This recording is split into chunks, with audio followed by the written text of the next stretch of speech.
dia e a paz do Senhor para você, varão, varoa, povo e igreja abençoada do Senhor, amém? Glória a Deus pela sua vida, meu amado, minha amada. Sorria porque Cristo, Ele ama você e eu também tenho orado pela sua vida, viu? Vamos falar com o nosso Deus e Pai? Deus de Abraão, de Isaac, de Jacó, obrigada, meu Deus, por todas as coisas, pelo dia que se levanta mais uma vez, Senhor, pela chance de vencer e vencer em Ti, Pai.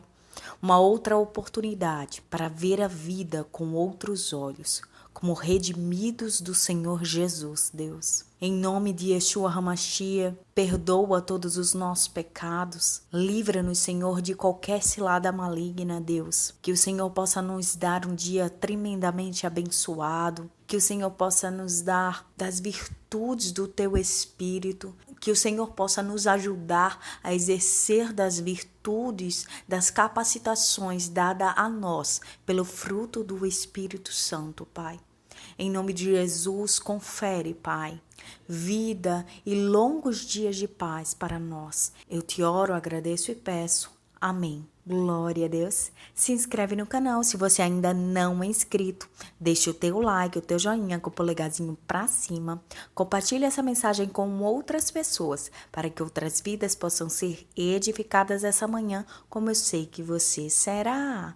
Faz o ID do Senhor aí. O Senhor vai me usar para passar a mensagem que vem direto do coração dele para você. E hoje nós estamos iniciando mais um dia de campanha abençoadíssima, frutificando no Espírito. A quinta virtude do fruto do Espírito, a bondade. Quando o apóstolo Paulo ele citou a bondade como uma virtude do fruto do Espírito, ele o faz após mencionar a benignidade. Obviamente, meus amados, isso foi proposital, pois existe uma íntima ligação entre todas as virtudes que compõem o fruto, começando logicamente pelo amor. E daí por diante, a bondade, meus amados, é a sequência da benignidade, por assim dizer. Se nós considerarmos o contexto do capítulo 5 da carta aos Gálatas e a forma com que o apóstolo Paulo ele posicionou a bondade sequencialmente após a benignidade, devemos entender que ele estava se referindo principalmente à generosidade de coração, que naturalmente impacta todas as nossas ações.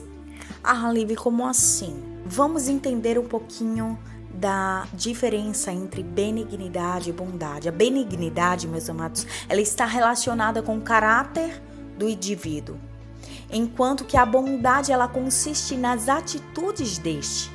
Assim, seria correto afirmar que a bondade é a exteriorização em forma de ações da benignidade. Eu digo que a bondade ela trata da sequência da benignidade, porém de forma mais ativa. Ela traz a ideia de fazer o bem, sendo generoso, enquanto a benignidade se preocupa com o bem-estar das pessoas e por isso trata-as com delicadeza, não reagindo mal a elas. A bondade, ela trabalha ativamente pelo bem alheio, por exemplo. Alguém bondoso não apenas deseja o bem a outrem, mas luta para que isso aconteça, mesmo que haja um custo, seja na forma de recursos financeiros, esforço, tempo ou outras coisas que nos sejam caras. É impressionante quanta necessidade as pessoas têm, amados. Não falo só da necessidade de dinheiro, não. Porque quando a gente fala em ajudar alguém, a gente pensa logo nisso, sabe?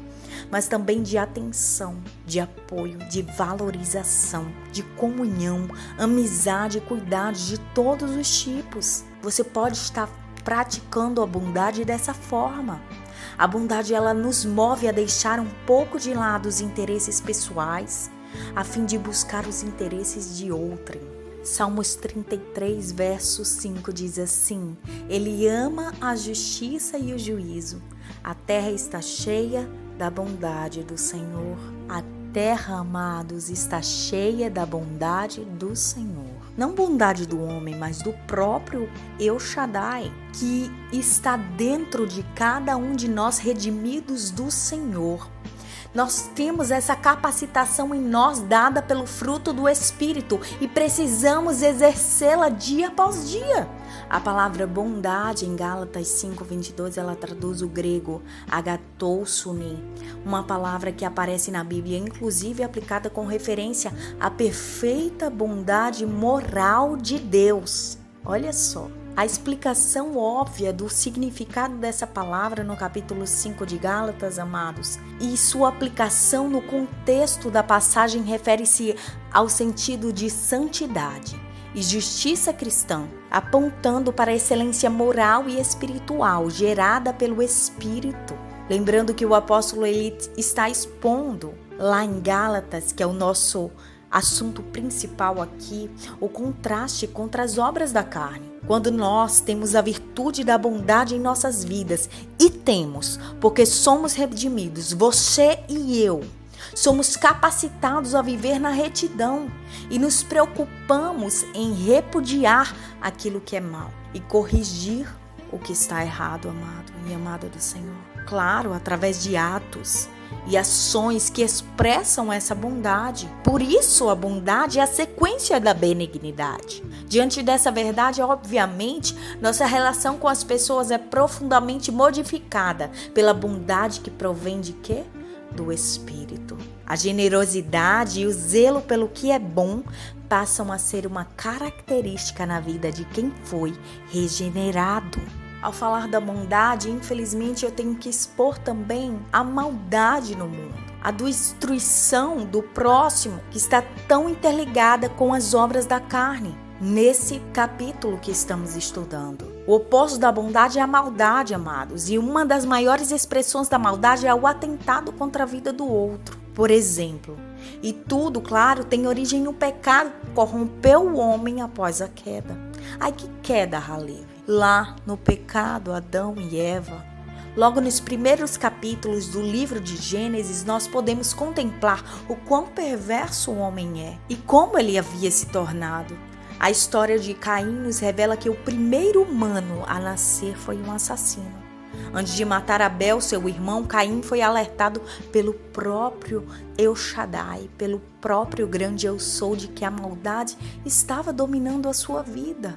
Gênesis 4:7. Depois de Caim, a Bíblia nos informa que vieram muitos homens completamente perversos à face da terra, como foi o caso de seu descendente, Lameque, um homem cruel, duplo homicida e o primeiro polígamo. A perversidade da humanidade, ela foi aumentando de tal forma que nos capítulos 6 e 7 de Gênesis, nós vemos Deus enviando um dilúvio universal como juízo contra aquela civilização tão depravada. Mas para combater isso, amado e amada do Senhor, nós, redimidos por Jesus Cristo, que implantou em nossas vidas o Espírito Santo dele, essa virtude da bondade, para que exerçamos dia após dia, porque como há maldade do mundo, também há bondade, a bondade do Senhor.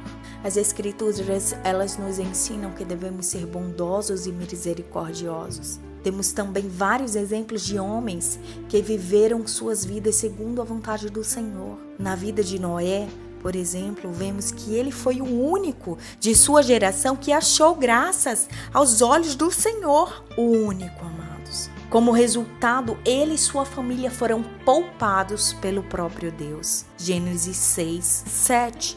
Podemos aprender com a história de José no Egito, por exemplo, e na forma com que ele demonstrou grande bondade quando acolheu seus irmãos que o haviam traído. A história de Jó, que é outra história sensacional também, encontramos outro exemplo. Ele foi um homem íntegro e temente ao Deus, que andava em retidão e desviava-se do mal. Jó, ele demonstrava compaixão e bondade para com o próximo. Está lá escrito em Jó 29:16. No Novo Testamento lemos sobre Barnabé, o homem muito capacitado pelo Espírito Santo e a quem o texto bíblico descreve como um homem de bem. Atos 11:24. Claro que temos em Deus o nosso maior exemplo, amados. A bondade do Senhor se manifesta de formas incomparáveis. Não só em Salmos 33:5, que eu já li para você aqui, mas lá em Salmos capítulo 107, verso 8, diz assim: louvem ao Senhor pela sua bondade e pelas suas maravilhas para com os filhos dos homens. E depois o profeta Naum declarou que o Senhor é bom, ele serve de fortaleza no dia da angústia e conhece os que nele confiam. Naum 1:7. Nós, amados cristãos verdadeiros, somos convidados a viver uma vida de bondade e sermos imitadores do nosso Pai Celestial. Assim como Jesus nos ensinou no Sermão do Monte, lá em Mateus capítulo 5:48, diz assim: sede vós, pois, perfeitos, como é perfeito o vosso Pai que está nos céus. E isso, amados, envolve todos os aspectos da nossa vida cristã, sabe? Desde o caráter até as nossas atitudes. Sabemos que nossa velha natureza decaída é inclinada para o mal, como nós vimos nas histórias que eu contei aqui, depois da queda do homem. Porém, o Espírito Santo do Senhor é quem nos capacita e gera em nós as virtudes que precisamos para viver segundo a vontade de Deus. Devemos nos atentar para o conselho do apóstolo Pedro e abstermos das concupiscências da carne, tendo viver honesto para que Deus possa ser glorificado através das boas obras que em nós podem ser observadas. 1 Pedro 1:11 e 12. Que a benignidade em nós possa gerar a nossa bondade, amados. Em nome de Jesus, de acordo com a vontade do Deus Altíssimo. Vamos orar e agradecer por essa palavra. Deus de Israel, obrigado, Senhor, por essa palavra tão gloriosa para as nossas vidas. Algo tão maravilhoso e majestoso, porque o Senhor não é só benigno, mas é bom. É isso que a sua palavra diz, que em todo tempo tu és bom. O Senhor não tem só o caráter da bondade ou a misericórdia, Pai, mas as tuas ações para conosco são ações de alguém que quer o nosso melhor, está sempre dando para nós o melhor, Pai. Algumas vezes por causa de situações contrárias que acontecem na nossa vida para nos ensinar, às vezes para nos tornar mais fortes. O Senhor às vezes puxa a nossa orelha e diz: filho, é assim, vai por aqui. E até assim, Pai, o Senhor demonstra a tua bondade. Em nome de Jesus, abençoa teu filho e a tua filha que estão me escutando agora. Que o Senhor possa abençoar a vida deles prosperamente e que eles vão bem em tudo o que fizerem. Eu te oro, Deus, eu te agradeço e te peço. Amém. Glória a Deus mais uma vez, amado e amada do Senhor. Aprendeu muito hoje, porque eu aprendi. Tenha um dia abençoado na presença do Senhor. E se assim o Senhor permitir, até amanhã. Tchau, tchau.